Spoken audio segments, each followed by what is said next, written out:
Scorpio, and welcome to your reading for May 2024 Scorpio. We've got really high highs and some low lows as well, so a bit of everything. I'm starting out May with you conquering the world and you're on the right path. I've got all this abundance. I've got you being in a really good place. Everything is just on track, completely on track at the start of May. And then everything falls apart. Sorry. But I feel like then everything comes to a complete standstill. And then we seem to be waiting for things to happen. Now, I'm not going to lie, I think we could have a bit of a health issue looming for you, Scorpio, in that first couple of weeks of May, and that might be what put the brakes on to everything.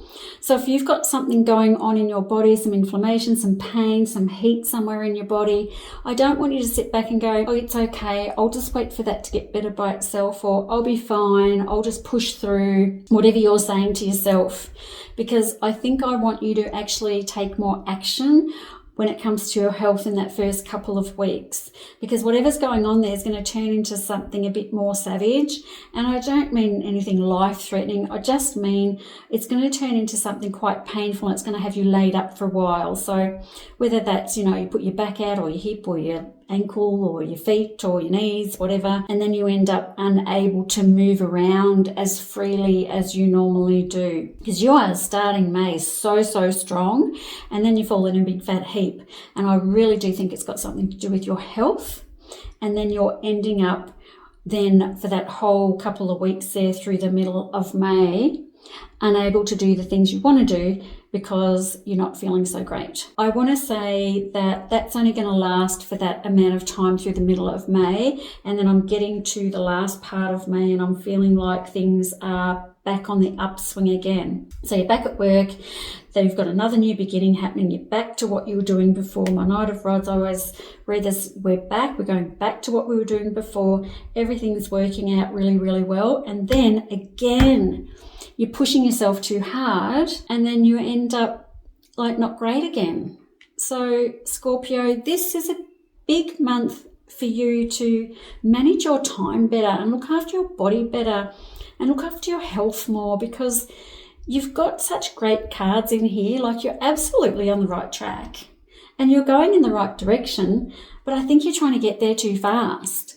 Can you just maybe take the foot off the accelerator a bit?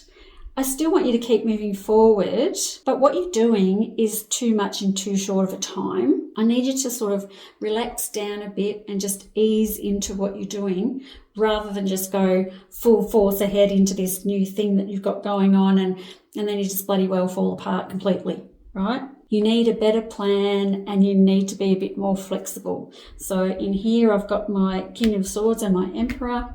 So really, they're cards where you're like, nope, I don't care what you're saying. I'm going to do what I want and I am right and no one can tell me otherwise. Well, that's all well and good if you are right, but what if you're not?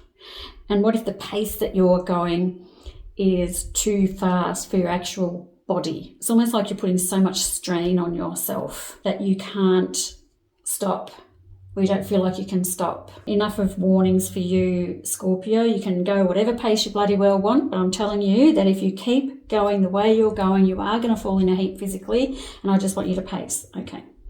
Now, when it comes to new beginnings around housing and savings, I've got some really great cards around that too. So do you have a plan on getting a separate property or investing in something else besides what you've already got? And this can be a contributing factor to why you're feeling so tired as well. But I actually, here I go, I'm going to disagree with myself by saying I really like the idea and I think you should go for it.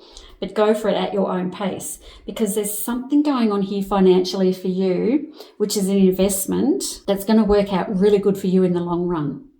Really good. So when something comes along for you at the end of May, whether that be, like I said, properties or investments like shares or a whole new position or trying something different, learning something new and earning something different in a capacity where more money's coming in, take it. I like it. I almost feel like though I'm looking at a second house, like is it an investment, that kind of thing. I think it's a smart move for you to do that. Very smart move. Overall, this is actually a really good month for you. I know I'm banging on about things, but when it comes to abundance and your wishes being fulfilled and everything turning out your way. It's absolutely going to happen. So I don't want you to aim low. I want you to aim high. I really, really do. I just want you to manage your body better and your time better and your physical, what you can physically do in a day or a week or a month. I want you to just manage that better. That is all. You're really hyper-focused on money as well. There's a little bit of travel in here. I quite like that as well. You'll need it because you'll need a rest after this month. You're doing so much. I think you're going to get to the end of the month and be absolutely exhausted, and you're going to need some time off or some space. But if you manage that better during the month, you might not fall so low. Anyway, good luck with all of that. You are on the right track. You are going in the right direction. Thank you so much for listening, Scorpio, and I will see you next month. Bye-bye.